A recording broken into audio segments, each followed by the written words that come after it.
হযরত ওমর রাদিয়াল্লাহু তাআলা আনহু নবীকে বলতেছে, হ্যাঁ আল্লাহর রাসূল, আমাদের মন চায় যে এই যে পাথরটা, এটা তো একটা দামি পাথর, যেহেতু নবীর পদ লাগছে, নবীর পাও লাগছে, এই পাথরটা দামি হয়ে গেছে। যেই জমিন থেকে নবী চলে, ওই জমিন তো কোনো সাধারণ জমিন হতে পারে না, কথা কন ঠিক কিনা? ওই জমিন আল্লাহর আরশের থেকে দামি হয়ে যায়। যেহেতু পয়গম্বর নবীর ইব্রাহিম খলিলুল্লাহর পা মোবারক ওইখানে রাখছে, আমার মন চায় পয়গম্বর ওই জায়গা 2 রাকাত নামাজ পড়ি।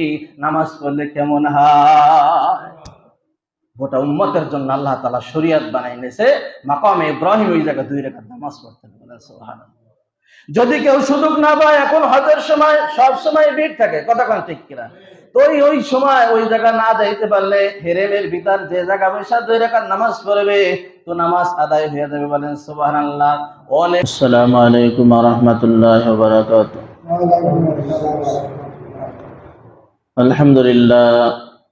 আলহামদুলিল্লাহ ওয়া কাফা ওয়া সালামুন আলা ইবাদিহি আল্লাযীনা ইসতাফা। أما بعد فأعوذ بالله من الشيطان الرجيم. بسم الله الرحمن الرحيم. إن أول بيت وضع للناس للذي بكة مباركة وهدى للعالمين. اللهم صل على سيدنا ونبينا وشفيعنا وحبيبنا ومولانا محمد صلى الله عليه وعلى آله وأصحابه وبارك وسلم. আলহামদুলিল্লাহ, আল্লাহ তাবারক ওয়া তাআলার দরবারে লাখো কোটি শুকর ও সুজুদ যে রব্বে করিম আপনাকে আমাকে দুনিয়ার সমস্ত ঝামেলা থেকে ফারিগ করে জুমার নামাজ আদায় করার উদ্দেশ্যে মালিকের ঘরে আসার মতো বসার মতো তৌফিক দান করছে। সেই মহান সত্তার দরবারে অন্তরে অন্তরে স্থল থেকে কালিমাতু শুকরিয়া আদায় করি, বলে আলহামদুলিল্লাহ। হযরত নূহ আলাইহিন নবী আলাইহিস সালাতু ওয়াস সালাম তার সন্তানকে ওসিয়ত করতেছে, হাদিসের ভিতরে আসছে, বয়ান করতেছে, হে আমার সন্তান, হে আমার বৎস, অতি সংক্ষেপে 4টা কথা তুমি মনে রাখবে। 2টি কাজ বেশি বেশি করবে, 2টি কাজ থেকে আল্লাহ তাআলার কাছে পানা চাইবে, আল্লাহ তাআলার কাছে দোয়া করবে, হে আল্লাহ এই 2টি কাজ তুমি আমাকে করাইও না। 2টি কাজ বেশি বেশি করবে, তার মধ্যে একটা হলো 1 নম্বর, বেশি বেশি তুমি কালিমায়ে তাইয়্যিবা পড়বে। কি পড়বে? কালিমায়ে তাইয়্যিবা, লা ইলাহা ইল্লাল্লাহু মুহাম্মাদুর রাসূলুল্লাহ। হাদিসে পাকের ভিতর আসছে, এই কালিমাকে যদি এক পাল্লায় রাখা হয়, দুনিয়াতে আপনি যা কিছু দেখেন সব যদি এক পাল্লায় রাখা হয়, আল্লাহ তাআলা বলেন, নবী পাক বলেন যে এই কালিমার পাল্লাই ভারী হয়ে যাবে, বলেন সুবহানাল্লাহ। কত বড় দামি জিনিস! এক ব্যক্তি শুধু যদি পড়ে লা ইলাহা ইল্লাল্লাহ মুহাম্মাদুর রাসূলুল্লাহ, জীবনে অন্য কোনো কাজ করে নাই, নামাজ পড়ে নাই, রোজা রাখে নাই, হজ করে নাই, যাকাত দেয় নাই, কোনো কাজ সে করে নাই, তারপর এই যে লা ইলাহা ইল্লাল্লাহ যে বলল, হাদিসের ভিতর আছে এই লোকটা একদিন হলেও জান্নাতে যাবে, বলেন সুবহানাল্লাহ। তো এই পড়াইতে পড়াইতে পড়াইতে পড়াইতে পড়াইতে পড়াইতে যখন ওই যে নেকিটা পাইয়া যাইবে, তখন ওই বান্দাকে আবে হায়াতের ভিতরে একটা চুবনি দিয়া উঠাইয়া তাকে জান্নাতে, পিছনে একটা সিলমোহর থাকবে। কি থাকবে ভাই? সিলমোহর থাকবে, যে এই দীর্ঘ মেয়াদি জাহান্নামের আযাব থেকে আযাব ভোগ করে জান্নাতে ঢুকছে, এই সিলটা থাকবে, এখানে লেখা থাকবে। দ্বিতীয় যেইটা তুমি বেশি বেশি করবে, সেটা হলো সুবহানাল্লাহ আলহামদুলিল্লাহ। হাদিসে পাকের ভিতরে আছে সুবহানাল্লাহ আলহামদুলিল্লাহ, এই 2 শব্দের মাধ্যমে আল্লাহ তাআলা দুনিয়াতে যত মাখলুকাত আছে, 18,000 মাখলুকাত, আপনি আমি কয়জন মাখলুক দেখে, কথা বলেন ঠিক? এই সমস্ত মাখলুকের রিজিকের ব্যবস্থা এই 2 শব্দের মাধ্যমে আল্লাহ তাআলা বরাদ্দ করেন, বলেন সুবহানাল্লাহ। বেশি বেশি কি সুবহানাল্লাহ আলহামদুলিল্লাহ। কালিমা এই জন্য তুমি পড়বা, কারণ মুসলমান এখন মুসলমান আছে, একটু পরে আবার বেঈমান হয়ে যায়, যায় কি যায় না? এমন কথার মাধ্যমে সকালবেলা ঈমান নিয়ে ঘরের থেকে বের হবে, বিকালবেলা বেঈমান হয়ে ঘরে ঢুকবে। এই জামানায় ইমানটা রাখা এত কঠিন। হাদিসে পাকের ভিতরে আসছে, হ্যাঁ আমার সাহাবীরা, রাসূল বলতেছে শেষ জামানায় ইমান রাখা এত কষ্ট হবে, ওই কয়লা আগুন লাল ওইটা হাতে রাখা মানুষের দ্বারা সম্ভব হবে না, হইবে না। ওর চেয়ে বেশি কষ্ট হবে ইমানটা রাখা, কথা কোন ঠিক কিনা? এই কয়েকদিন দেখেন 4-5 দিন আগে কি খরার দ্বারায় ফাইটে যায়, কথা কোন ঠিক কিনা? সবাই দোয়া করতেছে আল্লাহ বৃষ্টি দাও, কি কয় আল্লাহ বৃষ্টি দাও, বাঁচতেছি না। আল্লাহ 2 দিন 3 দিন বৃষ্টি দিয়েছে, এখন কয় আল্লাহ খারাপ হয়ে গেছে। 2 দিন বৃষ্টি দিয়া এখন আল্লাহ মুসিবতে পড়ছে, কি করছে, কথা কয় না? তা আমাকে বানাই আল্লাহ বড় দায় ঠেকছে না? এই জাতি না বানাইলেই ভালো হইতো, কথা কন ঠিক কিনা? বড় বিপদে আছে আল্লাহ, বড় বিপদে আছে। এই খরা সহ্য হয় না, এই ঠান্ডা সহ্য হয় না। এখন আল্লাহ কই যাবে বলেন তো? যাবার কোন রাস্তা আছে? খবরদার খবরদার, এমন কোন শব্দ আমার জবান থেকে উচ্চারণ করব না যার দ্বারা আমার ইমানটা হারিয়ে যায়। ইমান এমন একটা সম্পদ, এমন একটা দামি জিনিস যে ইমানের কারণে জান্নাতে যাবে, ইমান না থাকার কারণে ব্যক্তিটা জাহান্নামে হয়ে যাবে, কথা কান ঠিক? আল্লাহ তাআলা সব সময়ের জন্য 24টা ঘন্টার জন্য আপনার আমার মঙ্গল কামনা করেন, কথা বলেন ঠিক? যা করতেছে মালিকের ফয়সালা। আল্লাহ তাআলা বলেন জাহারাল ফাসাদি ওয়াল বাররি বিমা কাসাবাত আইদিন নাস। আপনি আমি যা করতেছি আসমান থেকে তাই ফয়সালা হইতেছে, কথা বলেন ঠিক? আপনি যা করবেন উপরের থেকে ওইটাই বরাদ্দ হবে, ওইটাই আপনার উপর বর্তে হবে। ভালো কিছু বর্তে হবে না, আপনার ভালো হইতে হবে, আপনার ভালো হইতে হবে, আমার ভালো হইতে হবে। আমি যখন ভালো হয়ে যাব তখন আশা করা যায় কিছু ভালো ফলের আশা, কথা বলেন। তুমি আমি তো নষ্ট হয়ে গেছি, তুমি আমি তো মানুষের ঠকাইতেছি, মানুষের উপর জুলুম করতেছি, তো আল্লাহ তাআলা তোমার আসমান থেকে কেন গজব দেবে না? তুমি অপেক্ষা করতে থাকো। সেই দিন হাদিসের ভিতরে আসে, তসবির দানা যখন কেটে দেওয়া হয় আর 100টা দানা টাস টাস করে 1 সেকেন্ডের ভিতর জমিনে পড়ে যায়, এমন আযাব আর গজব ওই আসমান থেকে নাজিল হবে বনি আদমের জন্য। পাথরের বৃষ্টি হবে এই জমিনে, পাথরের বৃষ্টি। দেখছেন? দেখেন নাই, শুনছেন? পাথরের বৃষ্টি, আগুনের বৃষ্টি হবে। এটা হবে, বেশি দূরে নাই, অতি তাড়াতাড়ি আসতেছে, কথা বলেন ঠিক কি?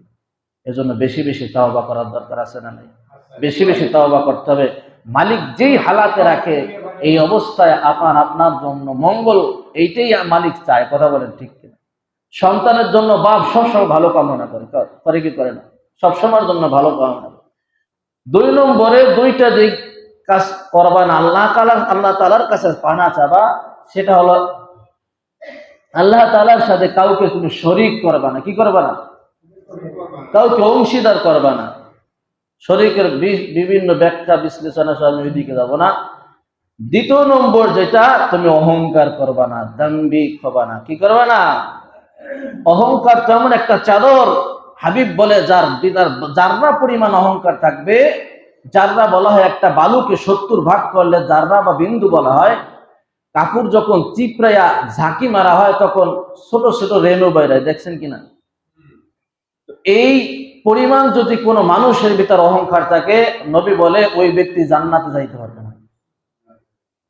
অহংকারটা একমাত্র আল্লাহ করতে পারে, কথা বলেন ঠিক কিনা? তুমি সাধারণ মাখলুক হইয়া কিসের তোমার দাম্ভিক আর কিসের তোমার অহংকার? ইয়াকুম ওয়াল হাসাদা ফাইন্নাল হাসাদা ইয়াকুলুল হাসানাতি কামা তাকুলুন নারুল হাতাব। নবী বলে হিংসা তো এমন একটা অহংকার, এমন একটা জিনিস, এমন একটা বস্তু যেটা ভিতরে নেকি সব পোড়াইয়া সারখার করে দেয়, বলেন নাউজুবিল্লাহ। শুকনা কাঠে যখন আগুন লাগে তখন কি হয়? কাঠের অবস্থা, অস্তিত্ব থাকে? আরে কাঁচা কাছেও যদি আগুন লাগে তো গাছ পুইরা যায় কি যায় না? অহংকারটা হলো এইরকম একটা বস্তু, ভিতরে সব মাল মেডিসিন সব পুরাইয়া সারকার কইরা দেয়, কথা বলেন। এই জন্য অহংকার করা যাবে না। হযরত নূহ আলাইহিস সালাম তার সন্তানকে কেনানকে ওসিয়ত করতেছে। কাকে ওসিয়ত করতেছে? তার আদরের সন্তানকে ওসিয়ত করতেছে, তুমি এই 4টা জিনিস করবা, 2টা জিনিস বেশি বেশি করবা, কালিমা তাইয়্যিবা। 2 নম্বরে কি করবা? সুবহানাল্লাহ আলহামদুলিল্লাহ। 3 নম্বরে কি করবা? শিরক করবা না। 4 নম্বরে দাম্ভিক অহংকার হবা না। অহংকার আল্লাহ তাআলা পছন্দ করে না, কথা বলেন ঠিক কি? এই মাসটা খুব দামি মাস, এই মাস এবং সামনের মাস। শাওয়ালের পরে 3টা মাস, শাওয়াল, জিলকদ, জিলহজ, এই 3টা মাস খুব দামি মাস। আল্লাহ তাআলার কাছে 5টা মাস আল্লাহ তাআলার কাছে অত্যন্ত দামি, তার ভিতরে এই 3টা মাস। আজকে জিলকদ মাসের 13 তারিখ, কয় তারিখ? এই মাসগুলো, এই 3 মাস হলো হজের মাস। কি মাস ভাই?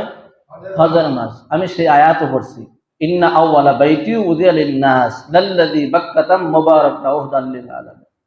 আল্লাহ তাআলা এই পৃথিবীতে সর্বপ্রথম একটা ঘর বানাইছে, যার নাম হলো জান্নাত। সেই ঘরটার অবস্থিত হলো মক্কায়, যার নাম হলো বাইতুল্লাহ। বলেন সুবহানাল্লাহ। এই পৃথিবীর 50,000 বছর আগে একটা ঘর বানাইছে মানুষের জন্য। এটা কোনো বসবাসের ঘর না, এটা কিসের ঘর না? এই ঘরটা মক্কায় অবস্থিত, গোটা জাতির জন্য হেদায়েতের নিদর্শন। বলেন সুবহানাল্লাহ। হাদিসে পাকের ভিতর নবী বলেন, যার উপর হজ ফরজ হইল, ওই ব্যক্তি হজ করলো না, হজ না কইরা কবরে গেল, ওই ব্যক্তি ইহুদি হয়ে মারা গেল না খ্রিস্টান হয়ে মারা গেল, আমি নবী কোনো জিম্মাদারি নাই। বলেন নাউজুবিল্লাহ। নবীর শাফাআত ব্যতীত কেউ মাপ পাবে না। নবীর শাফাআত ব্যতীত কেউ মাপ পাবে না। কবরে 3টা প্রশ্ন করা হবে, রবের পরিচয়, দিনের পরিচয়, নবীর পরিচয়। এই নবী সব জায়গায় আছে। হাউজে কাউসারের কাছে আছে, মিজানের পাল্লার কাছেও আছে, জান্নাতের গেটের কাছেও নবী থাকবে। বলেন সুবহানাল্লাহ। এই নবীর শাফাআত ব্যতীত কেউ জান্নাতে যাইতে পারবে না। তো এই নবী যদি এই কথা বলে উম্মতের জন্য, যে লোকটা ইহুদি হয়ে মারা গেল না খ্রিস্টান হয়ে মারা গেল, আমি রাসূল তার কোনো জিম্মাদারি নাই না। বলেন নাউজুবিল্লাহ। এই জন্য যাদের উপর হজ ফরজ হয়েছে, হজ এটা শারীরিক একটা ইবাদত, এবং টাকাও লাগে, অর্থও লাগে, এবং শরীরও সুস্থ থাকা লাগবে। কথা বলেন ঠিক কিনা? এবং বালেগ হইতে হবে। কি হইতে হবে? বালেগ হইতে হবে। এবং নাবালেগ বাচ্চা আছে, তার বাপ মারা গেছে, অনেক কোটি কোটি টাকার মালিক, কিন্তু তার জন্য শিথিলতা আছে, এখন সে বালেগ হয় নাই। যখন বালেগ হবে তার জন্য হজ ফরজ হয়ে যাবে। কথা বলেন ঠিক কিনা? ইমিউনিটি আছে, টাকা তো আছে, কিন্তু হজ এখন সে বালেগ হয় নাই। একটা মহিলা, সে গায়রে মুহররম ছাড়া তো হজে যাইতে পারবে না, তো গায়রে মুহররম সে পাইতেছে না, তো এ সময় তার শীতলতা আছে। কথা কান ঠিক কিনা? যখন গায়রে মুহররম পুরুষ মিলা যাবে, তখন তার জন্য হজ ফরজ, তখন সে হজে যাবে। যদি কোনো বাধা বিঘ্ন না থাকে, এই জামানায় বর্তমানে এখন 4 লাখ টাকা যার কাছে থাকবে, ওই ব্যক্তির উপর হজ ফরজ। কয় লাখ? 4 লাখ টাকা থাকলে ওই ব্যক্তির উপর হজ ফরজ। আর এই ব্যক্তি হজ না করে কবরে গেলে নবী তাকে শাফাআত করবে না। এখন আমাদের উপর অনেকের উপর হজ ফরজ হয়ে গেছে, কিন্তু আমরা হজ করি না। কথা বলেন ঠিক? হজ তো এমন একটা জিনিস, আল হাজ্জু মা'লুমা, যদি কবুলিয়তের হজ হয়, যে হজটা মালিক কবুল করছে, তো এর বিনিময় হলো আল্লাহ তাআলা এই জীবনের গুনাহগুলো মাফ করে দেয়। বলেন সুবহানাল্লাহ। এই এমন যেন আজকে মায়ের গর্ভ থেকে কেবল বাচ্চা ভূমিষ্ঠ হইল, এর আমল নামে কোনো নেকিও থাকে না, কোনো গুনাহও থাকে না। বলা হয় মাসুম বাচ্চা। তো যে ব্যক্তি হজ করে আছে, আর হজটা আল্লাহ তাআলা কবুল করে, কবুলিয়ত হজ হয় একমাত্র আল্লাহর জন্য হজ করে, হাজী সাহেব হওয়ার জন্য না, আলহাজ হওয়ার জন্যও না। আমরা অনেকে ব্যাখ্যা করে যে একাধিক হজ করলে তারে আলহাজ বলে, একবার হজ করলে তারে হাজী সাহেব বলে। বিষয়টা এমন না। যার উপর হজ ফরজ হয়েছে, জীবনে একবার হজ করা ফরজ। কয়বার? একবার হজ করা ফরজ। বারবার করবে, বাইতুল্লাহ যাবে, হ্যাঁ যাইতে পারে, কোনো নিষেধ নাই। কথা বলেন ঠিক কিনা? কিন্তু এমন না যে একবার হজ করলে আলহাজ, আর 1,000 বেশি হজ করলে আলহাজ, আর একবার হজ করলে হাজী সাহেব। বিষয়টা কিন্তু এমন না। আমার হজ কবুল হয়েছে কিনা না হয়েছে তাও তো আমি জানি না। কথা বলেন ঠিক কিনা? কিসের আমার বাহাদুরি, কিসের আমার নামাজ, কিসের আমার রোজা, কিসের আমার হজ নিয়ে আমি বাহাদুরি করি? তুমি কি বলতে পারবা তোমার 1 রাকাত নামাজ কবুল করছে আল্লাহ? এই সার্টিফিকেট কি আসছে? এই ঘোষণা কি রাসূল দেশে? তো তুমি কিসের বাহাদুরি করো? তুমি কবরে যাইয়া মাপ না পাওয়া পর্যন্ত নিজেকে নিজে মুসলমান দাবি করা উচিত না। কথা বলেন ঠিক? নিজে যখন মাপ পাবো কবরে, তখন নাকি বোঝা যাবে আমার সবকিছু কাম হয়েছে। কথা বলেন ঠিক? তো এই হজ একটা গুরুত্বপূর্ণ ইবাদত। এই ঘরটাকে আল্লাহ তাআলা নিরাপদ, মক্কার একটা ঘর, এই ঘরটাকে বাইতুল্লাহকে আল্লাহ তাআলা নিরাপদ একটা ঘর বানাইছে। বলেন সুবহানাল্লাহ। আয়ামে জাহিলিয়াতের জামানায় যদি কেউ অপরাধ করত, সে যদি বাপের খুনিও হইতো, হেরেমের ভিতর যদি ঢুকে যাইতো, তাকে নিরাপত্তা দেয়া হইতো। বলেন সুবহানাল্লাহ। কি দেয়া হইতো? তাকে নিরাপত্তা দেয়া হইতো। তাকে হত্যা করা যাবে না, তাকে মারা যাবে না। সে হেরেমের ভিতর চলে আসছে, সে নিরাপত্তার ভিতর চলে আসছে। পৃথিবীতে যত নবী এবং রাসূল, যত মানুষ হজ করছে, এ ঘরের আজমত আর শান আর মহব্বত এতটাই, ওই মানুষ যত বড় মানুষ হোক না কেন, ওই মানুষ যখন কাবার সামনে গেছে আস্তে মাথাটা নোয়াই দিয়েছে, বলেন সুবহানাল্লাহ। এটা কাবার ইজ্জতের সম্মানের কারণে তার উঁচু মাথাটা সে নিচে করে দিচ্ছে, কথা বলেন ঠিক কি? এই কাবা ঘরের সাথে যারা বেয়াদবি করছে ইতিপূর্বে তাদেরকে আল্লাহ তাআলা ধ্বংস করছে। কিয়ামত পর্যন্ত যারা বেয়াদবি করবে তাদের কাউকে আল্লাহ তাআলা ছাড় দেবে না, তবে ছেড়ে দেবে, কাউকে ছাড় দেবে না, কথা বলেন। আল্লাহ ধরে না, ধরলে আর ছাড়ে না, আল্লাহ একটু সুযোগ দেয়, দেখি কি করতে পারে বান্দা, কথা বলেন ঠিক কিনা? এই কাবাগর অনেক নিদর্শন আছে, একদম তো বলে শেষ করা যাবে না, আস্তে আস্তে বলবো আমি ইনশাআল্লাহ। তো এই কাবা ঘরের ভিতর একটা আছে, একটা পাথর আছে, যে পাথরে হযরত ইব্রাহিম আলাইহিস সালাতু ওয়াস সালামের পদধূলি, পায়ের ছাপ আছে, বলেন সুবহানাল্লাহ। এই কাবা ঘর কয়েকবার নির্মাণ করা হয়েছে। যেমন সর্বপ্রথম হযরতে আল্লাহ তাআলা, যে বললাম ইন্না আউওয়ালা বাইতুন উযিয়া লিন-নাস, সর্বপ্রথম আল্লাহ তাআলা এই ঘর বানাইছে। কি বানাইছে? এরপরে এই সিলসিলার পরে হযরত আদম আলাইহিস নবী সালাম এই ঘরকে আবার সুন্দর করে মেরামত করে নির্মাণ করছে। এই ঘর ছিল নূহ আলাইহিস সালামের প্লাবন পর্যন্ত। নূহ নবীর যখন বন্যা শুরু হয়ে গেল, ওই সব কিছু অস্তিত্ব বিলীন হয়ে গেছে, কিছুই পাওয়া যায় না। কাবা ঘর কোথায় সে জায়গাও খুঁজে পাওয়া যায় না। পরে হযরত ইব্রাহিম আলাইহিস সালাম নতুন কাবা নির্মাণ করছে, বলেন সুবহানাল্লাহ। তো এই ইব্রাহিম আলাইহিস সালাম যখন কাবা ঘর বানাইতেছে, ইটের গাঁথনি দিতেছে, তো এক পর্যায়ে গাঁথনি দিতে দিতে উঁচু ওঠে না, উঁচু আমরা যখন মিস্ত্রিরা উঁচু ওঠে তখন একটা চেয়ার বা একটা মাচা বাঁধতে হয়, বাঁধতে কি পাতে না? তো ইব্রাহিম আলাইহিস সালাম এরকম ভাবে মাচা টাচা তো নাই, কিভাবে পারবে? তো এরকম ভাবে ইট গাঁথতেছে আর উঁচু হইতেছে। তো তার সন্তান ছিল ইসমাইল আলাইহিস সালাম, উনি ছিল যোগালী, উনি ওই ইট আগুয়ে দিত, ধরাই দিত, আর বাপ গাঁথতো, বলেন সুবহানাল্লাহ। তো এক পর্যায়ে যখন উঁচুতে উঠবে তখন কি করবে? এখন তো কিছু দরকার কি দরকার না।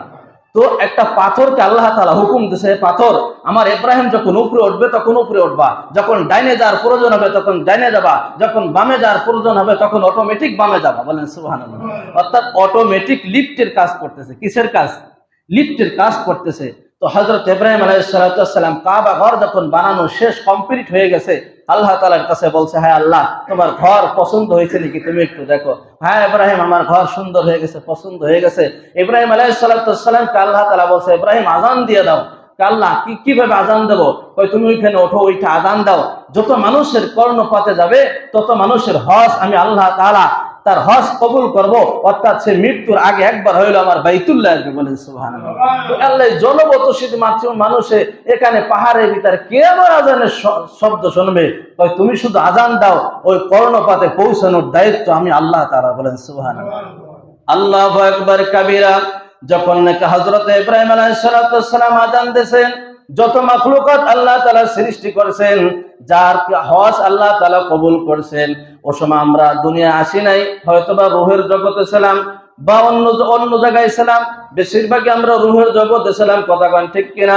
যারা ওই লাব্বাইক ওই আজানের জবাব দ্বারা দিছে, হাদিসের ভিতরে আছে, তারা মৃত্যুর আগে হলেও একবার হলেও হজ করতে পারবে, বলেন সুবহানাল্লাহ। জানি না ওই ডাকের সাড়া আমি আপনি দিছি কিনা জানি না। আল্লাহ তাআলার কাছে দোয়া করতেছে, হায় আল্লাহ, আল্লাহ যদি সাড়া না দিয়ে থাকি মাওলা, এখন হলেও আল্লাহ কেমন একদিন আসবে মালিক, আমার গায়ে কাফনের কাপড় লাগবে, কথা কান ঠিক কিনা? এই রঙিল কাপড় সরাইয়া তোমার আমার গায়ে সাদা কাফনের কাপড় পেছাই দেবে। মালিক তোমার কাছে দোয়া করতেছি, ওই সাদা কাফন গায়ে লাগার আগে আল্লাহ তুমি আমাকে ওই ইহরামের কাপড় পরার তৌফিক দিয়া দাও। আল্লাহ যদি ভাগ্যে না থাকে মাওলা, ঘুমের ঘরে হইলো তোমার নবীর দিদার না করাইয়া কবরে নিও না। যেই নবীকে না দেখলাম, আল্লাহু আকবার, যেই নবীর শাফাত কিয়ামতের দিন দরকার, যেই নবী কবরে দেখা দেবে মাওলা, ওই নবীর সাক্ষাৎ না করাইয়া, ওই নবীর রওজার কাছে না যাইয়া তুমি আমাকে মৃত্যু দিও না। তো এই ঘরের সাথে যারা বেয়াদবি করছে তারা টিকতে পারে না, কথা বলেন ঠিক কিনা? লম্বা চড়া কথা। তো এই ইব্রাহিম আলাইহিস সালাম ওই যে পাথরটা লিফটের কায়দা চলতেছিল, ইব্রাহিম আলাইহিস সালামের ওই পাথরটা মাকাম ইব্রাহিম ওই জায়গা রাখা আছে, বলেন সুবহানাল্লাহ। হযরত ওমর রাদিয়াল্লাহু তাআলা আনহু নবীকে বলতেছে, হ্যাঁ আল্লাহর রাসূল, আমাদের মন চায় যে এই যে পাথরটা, এটা তো একটা দামি পাথর, যেহেতু নবীর লাগছে, নবীর পাও লাগছে, পাথরটা দামি হয়ে গেছে। যেই জমিন থেকে নবী চলে, ওই জমিন তো কোনো সাধারণ জমিন হতে পারে না, কথা কন ঠিক কিনা? ওই জমিন আল্লাহর আরশের থেকে দামি হয়ে যায়। যেহেতু পয়গম্বর নবীর ইব্রাহিম খলিলুল্লাহর পা মোবারক ওইখানে রাখছে, আমার মন চায় পয়গম্বর ওই জায়গা 2 রাকাত নামাজ পড়ি। নামাজ পড়লে কেমন হয়? গোটা উম্মতের জন্য আল্লাহ তাআলা শরীয়ত বানাই নিয়েছে, মাকামে ইব্রাহিম ওই জায়গায় 2 রাকাত নামাজ পড়তে বলেন, সুবহানাল্লাহ। যদি কেউ সুযোগ না পায়, এখন হজের সময় সব সময় ভিড় থাকে, কথা কোন ঠিক কিনা? তো ওই সময় ওই জায়গা না যাইতে পারলে হেরেমের ভিতর যে জায়গা বসে 2 রাকাত নামাজ পড়বে, তো নামাজ আদায় হয়ে যাবে, বলেন সুবহানাল্লাহ। অনেক কথা আছে দোস্তর বুজুর্গ, এই ঘরের সাথে যারা বেয়াদবি করবে, যারা বেয়াদবি করছে, কিয়ামত পর্যন্ত তাদের ইতিহাস পাতায় নাই, কথা কোন ঠিক কিনা? যারা বেয়াদবি করছে তাদেরকে আল্লাহ ধ্বংস করছে। ইয়ামিনের আবরাহা, আল্লাহু আকবার, ইনি একটা গির্জা বানাইছে। কি বানাইছে? গির্জা বানাইছে, যেটা সূরা লাহাবের ভিতর আসছে, তরজমা আসছে আল্লাহু আকবার। এমন বড় একটা গির্জা বানাইছে, মুসলমানের সন্তানেরা যদি এই গির্জা দেখে তো এই টুপি পইরা যাবে, এত বড় গির্জা বানাইছে। তো আবরাহা বলতেছে, এই ইয়ামিনের কোন মানুষ মক্কায় যাইতে পারবে না হজের জন্য। কেউ যদি হজ করে তাহলে এই জায়গা আসবে, এই গির্জায় এসে হজ করবে, বলেন নাউজুবিল্লাহ। তোমরা সবাই জানাই দাও, যদি কেউ মক্কায় যাইতে চায় সবাই নিষেধ করে দেবা, বলবা যে আবরাহা বড় জালিম, বড় শক্তিশালী, এই আবরাহা গির্জা বানাইছে, এই গির্জায় এসে তোমরা হজ করবা, তোমরা বাইতুল্লাহ যাবা না। আরে বাইতুল্লাহর মহব্বত তো ভিতর থেকে আসে, কথা বলেন ঠিক কিনা? হাজার হাজার মানুষ যায়, নাম বলবো না। ও দোস্ত, ওখানে একজন বাটি চালান যে একজন আলেম পাবা না, কথা গান ঠিক কিনা? আরে দাওয়াত তাবলীগের মাধ্যমে ইস্তেমার ময়দানে রাখো, কোনো পেপার নাই, কোনো পত্রিকা নাই, কোনো মাইকিং নাই, কোনো পোস্টার নাই, কোনো ব্যানার নাই, লক্ষ লক্ষ আলেম যে ওখানে মওজুদ হয়, কথা গান ঠিক কিনা? সর্বনার ময়দানে লক্ষ লক্ষ আলেম আসে। বাংলাদেশের যত আলেম, শুধু বাংলাদেশ না, বাহির থেকেও, দেওবন্দ থেকে বড় আলেম যারা আছে তারা ওখানে উপস্থিত হয়ে যায়, কথা গান ঠিক কিনা? এটা হলো দিলের মহব্বত, অন্তরের মহব্বত। ওই গির্জার মহব্বত তো ওই অন্তরে নাই, আমাদের প্রত্যেকের মহব্বত ওই বাইতুল্লাহর মহব্বত আমাদের কলবে, কথা বলেন ঠিক কিনা? তো শত্রুরা শত্রুতালি কইরা এক সময় নালায়েকরা কত বড় খবিজ দেখেন, যে ওই গির্জার ভিতর পায়খানা করে দিচ্ছে। কি করছে? আবরাহারে বলতেছে, বাদশা নামদার, এই কাম মনে হয় কুরাইশরা করছে। কারা করছে? এর বিপক্ষে ছিল কুরাইশরা, আর পাশে 2 গোত্র ছিল। মনে হয় এই যারা এই ষড়যন্ত্র করে এই 2 গোত্ররা করছে, তার কি বিচার করা যায়? তাই বিচার করা যাবে, আবরাহা কসম কাটছে। তাই কি কসম? ওই বাইতুল্লাহ নিষ্পিচ্ছিত করে দেবো, তসতাস করে দেবো, বলেন নাউজুবিল্লাহ। বাইতুল্লাহ কি করবে ভাই? ভাইঙ্গে ফেলাবে, মাটির সাথে মিশাই ফেলাবে। তো আবরাহা বিশাল হাতি, যে হাতি জীবনে এর আগে কেউ দেখে নাই, বিশাল বড় হাতি নিয়া, বাহিনী নিয়া, সৈন্য নিয়া বাইতুল্লাহকে ভাঙ্গার জন্য যাইতেছে, বলেন নাউজুবিল্লাহ। পথে মধ্যে বাধা দিয়েছে, আবরাহা কই যাইতেছো? বাইতুল্লাহকে ভাঙতে। বাইতুল্লাহকে ভাঙতে যাবা? বাইতুল্লাহ কার ঘর? আল্লাহর ঘর। আল্লাহর সাথে তুমি যুদ্ধ করবা? করবো, সমস্যা কি? আল্লাহর সাথে যুদ্ধ করছে নমরুদ, টিকতে পারে না, কথা বলেন ঠিক? ন্যাংরা মশা দিয়ে সাইজ করছে। কি দিয়া? এক কথা বলেন, কি দিয়া? কি মশা? ন্যাংরা মশা, যার ঠ্যাং নাই এক কান, ওরে বলে ন্যাংরা, কথা কন ঠিক কিনা? এই ন্যাংরা মশা যুদ্ধে যাইতে পারে নাই, আল্লাহর কাছে ডাক দেবে, আল্লাহ আমি তো এই বীরের ভিতর আমি যাইতে পারি না, ন্যাংরা মানুষ তো, বীরের ভিতর গেলে আমার ভয় আছে না নাই? আল্লাহ, বড় শত্রু যাইতেছে নমরুদ, আমার একটু সুযোগ দাও, পরে সাইজ করি। যা, পারমিশন দিয়ে দিলাম। আল্লাহ পারমিশন দিয়ে দিয়েছে। ন্যাংরা মশা যাইয়া, যার ডানা নাই, যুদ্ধে যাইতে পারে নাই, ও যে আস্তে নাহের ভিতর দুইটা ভন ভন করে মাথায় ঢুকে গেছে। কি করছে? এর জাগা মতো যাইয়া টুস টুস করে একটু কামড় দেয়, 2 মিনিট 1 মিনিট পর কামড় দেয়। এখন উজির গো, এখন মাথাটা হাইতেছে। এখন বাদশা মানুষ মাথাটা হাইলে কেমন দেখায়, কথা কান ঠিক কিনা? নেতা মানুষ ভালো দেখায়? তোরা একজন আয়, আমার মাথাটা টাহা। স্যার কি দেবেন? 10,000 টাকা বেতন, 3 বেলা খাওন, আবার এদিক সেদিক তো আছে, কথা কান ঠিক কিনা? এই মাথাটা হাইতে হাইতে এক সময় বেরাক্ত হয়ে গেছে। কি হয়ে গেছে? বেরাক্ত। এই কি টাক দাও, জোরে টাক দে। মাথায় যে কামড় দেয়, ওর মগজ টগজ ঘোরে, সাইজ করতেছে। খেয়াল করেন কি করতেছে? সাইজ করতেছে নমরুদরে। যখন কামড় দেয় এই ব্যথা লাগে, জোরে দেয় বাড়ি। এখন যে পিড়াইতেছে ও একটা অধৈর্য হয়ে গেছে। কি হয়ে গেছে? মগুর একটা লইছে আয়সা মজুর, যে এইবার যেই কবে জোরে দে ওরে একবারে জোরে দেবো। জোরে দে দেশে জোরে মাইকা জাগায় বেড়ে মাসা ভন ভন করে আসসালাম আলাইকুম। ঠিক আছে, নমরুদ্রে সোজা করছে ন্যাংরা মশা দিয়ে। কথা কান ঠিক কিনা? ইসলামের সাথে যারা বেয়াদবি করবে কসম খোদার ওকে ন্যাংরা মশা না আল্লাহ এমনিতেই সোজা করে বলাবে। কথা বলেন ঠিক কিনা? বেয়াদবি করা যাবে? মানে নাই। বাধা দেশের সামনে চলতেছে, হস্তি বাহিনী বিশাল হাতি নিয়ে সামনে আসতেছে। তো জিজ্ঞাসা করছে যে এই মক্কার দায়িত্ব এখন কে আছে? দায়িত্ব ছিল খাস আবু তালেব। বলেন সুবহানাল্লাহ। কে ছিল? আবু তালেব, নবীর চাচা। কথা বলেন ঠিক কিনা? আবু তালেবকে ডাকছে। এর আগে সব কিছু ছিনাই নিয়ে গেছে, গরু বকরি ছাগল যা যা আছে দুম্বা সব ছিনাই নিয়ে গেছে। আবু তালেবকে ডাইকে বলতেছে হ্যাঁ তারে ডাক দাও। যখন ডাক দিয়ে নিয়ে আসছে বলতেছে যে আবরাহা আসছে আপনার সাথে একটু দেখা করবে। তো ঠিক আছে, চলে আসছে। আসার পরে তো আবরাহা ওই উটের থেকে হাতির থেকে নামছে, নাইমা তার চেহারাটা এত সুন্দর ছিল, ভদ্র চেহারা। বলেন সুবহানাল্লাহ। চেহারা দেখে আবরাহা পাগল হয়ে গেছে যে নেতা তুমি তো মক্কার দায়িত্ব আছো, এখন তো আল্লাহর ঘর ভাঙতে আইছে, তুমি কি কও? খাজা আবু তালেব বলতেছে ঠিক আছে বাদশাহ, আপনি যে জানেন তা আমরা সবাই জানি। জানে না? এমনই জীবন তুমি করিও গঠন, মরিলে হাসিবে তুমি কাঁদিবে ভুবন। কথা কন ঠিক? তুমি মরলে যেন মানুষ স্মরণ করে অমুক একজন মানুষ ছিল আজকে দুনিয়ার থেকে গেছে।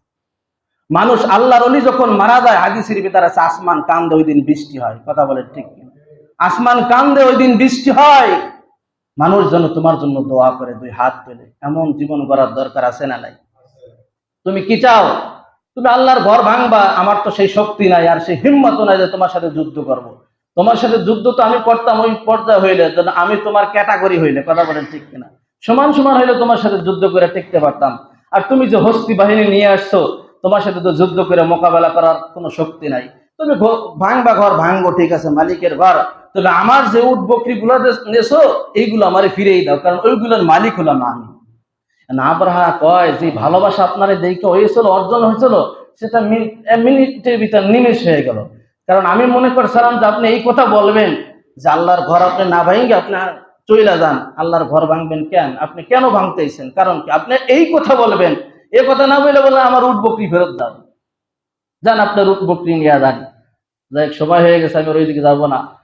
এবার আবু তালেব বলতেছে হ্যাঁ মক্কার জমিনে যারা আছো সবাই তোমাদের মাল সামানা নিয়ে এক পাহাড়ে ওঠো। কোথায় ওঠো? পাহাড়ে ওঠো। কারণ আল্লাহ যুদ্ধ করবে এখন কার সাথে? আবরাহার সাথে। কার সাথে? এখন এখানে থাকা যাবে? বালা যখন আছে সবার উপরই চাবে। কথা বলে ঠিক কিনা? আল্লাহু আকবার। তো সবাই মাল সামানা নিয়ে যখন পাহাড়ে উঠছে, এবার আবু তালেব বড় বড় নেতা যারা তাদেরকে নিয়ে ওই কাবার পিলার ধরে কাঁদতেছে আর দোয়া করতেছে, হায় আল্লাহ, হায় রব্বে কাবা, এ কাবার মালিক তুমি। হায় আল্লাহ, এ কাবার মালিক তো আমি না, আবরাহা কাবা ঘর ভাঙতে আসছে। হায় আল্লাহ, তোমার দুশ্মনী না, তোমার ঘর ভাঙতে আসছে। আল্লাহ, তোমার ঘর তুমি নিজের জিম্মায় নিজে ভাবে হেফাজত করো। হায় আল্লাহ, আমাদের কোনো শক্তি নাই যে জালেমের সাথে যুদ্ধ করব। হায় আল্লাহ, তোমার ঘর তুমি হেফাজত করো। দোয়া কইরা পাহাড়ে উঠে গেছে। আল্লাহু আকবার। এই তোমার তাক, বাকি ফিনিশিং আগামী জমে হবে। আমার তৌফিক ইল্লা বিল্লাহ। যে কথা বলতেছিলাম, যাদের উপর হজ ফরজ হয়েছে এখনো নিয়ত করেন মরার আগে হজ করব। বলেন ইনশাআল্লাহ। 4 লাখ টাকা মওজুদ থাকলে তার উপর হজ ফরজ হয়ে যায়। কয় লাখ? 4 লাখ। তো কত টাকা আছে? কত টাকা? সন্তান ইটালি গেছে, টাকা পাঠা, পাশের জমি কিনতে হবে, নইলে ওখানে বাহাদুরি চলবে না। কথা কান ঠিক কিনা? এইগুলা বাদ দিয়ে বলেন যে গেছো ইটালি, প্রথম বছরের টাকা দিয়ে আমার হজ করাবা। কথা বলেন ঠিক কিনা? যাবে কি যাবে না? তোমার কাছে কোনো কিছু চাই না, 1 বছরের টাকা জমা। 1 বছরের টাকা তো লাগে না, মাসে 1.5 লাখ 2 লাখ কামায়। কথা কান ঠিক কিনা? 2 লাখ পর্যন্ত কামায় ইটালির লোক। আছে না? এমন পার্টি। এই ভিতরে এই যে দোকান, ওই জায়গা জমি ঘর বাড়ি যা বিল্ডিং সম্পত্তি সব ওইভাবে পইরা থাকবে, তুমি দুধু খালি হাতে যাবা, তোমার কোনো কিছু থাকবে না। কথা কান ঠিক।